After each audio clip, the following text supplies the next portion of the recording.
I really struggled once again because I wanted to get upset at certain groups.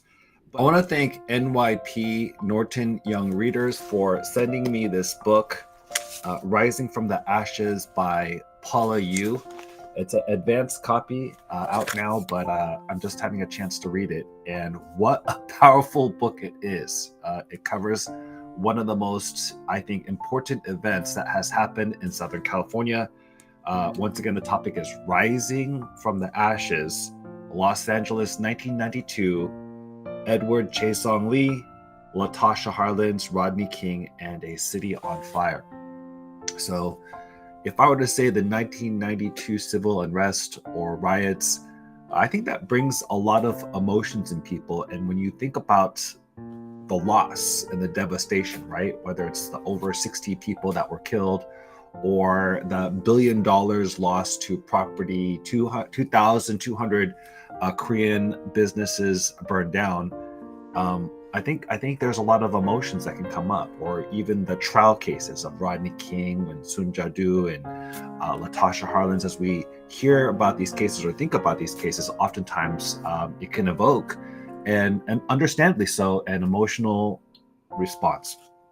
And so as I was reading this book, I didn't know what to expect. It's a nonfiction book about kind of the events that led to the LA riots, leading to actually kind of a storytelling of what was happening.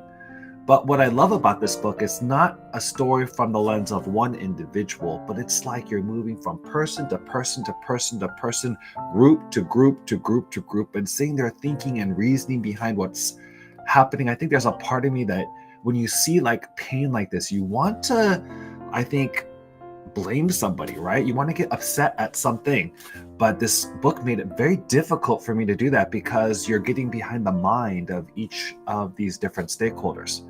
So I thought author Paula Yoo did a marvelous job in being able to like really tell the story from so many different perspectives, which is why I think this work is so important. Because as we kind of move forward, I think sometimes we are often inundated with a singular narrative, and oftentimes, if we are not careful, we're in echo chambers where we're hearing that singular narrative over and over and over. By looking at this complex event through multiple lenses, not only is it important because I think this event is worth looking at. Some people call it the watershed moment of Korean American identity. That event itself is worth looking at. But I think what's even more important and why this book is so helpful is because it's kind of showing a way. Like, so think about a complex event today, like whether it's an event that you're seeing and there's like multiple sides. What tends to happen when there are multiple sides? Maybe for a lot of people, they tend to kind of gravitate toward one side and kind of think about that one side and advocate for that one side. And then there's the other side who's probably advocating for something completely different. And it creates what? That division and tension and othering that can oftentimes that creates division. So I think what this book is making me think about is the idea of like hearing from multiple different sources, listening to both sides, trying to understand both sides of the story. I know this sounds so basic, but it's something that's not happening enough. And sometimes when you hear one side, you just feel like it's so right? It has to be this way. There's no listening to the other side. But I think what this book does is it shows like, you know what, there are multiple perspectives. This is a complex issue. Let's look at multiple sides of the story. And I think that's the beginning point, the idea of listening for understanding. And I think that listening for understanding together creates that mutual understanding, which I think is so important for progress to happen. When we don't listen to one another, we haven't understood a situation well, when we haven't processed a situation well, I think what that can sometimes do is kind of leave a place of pain and maybe unprocessed pain, which could then lead to trauma.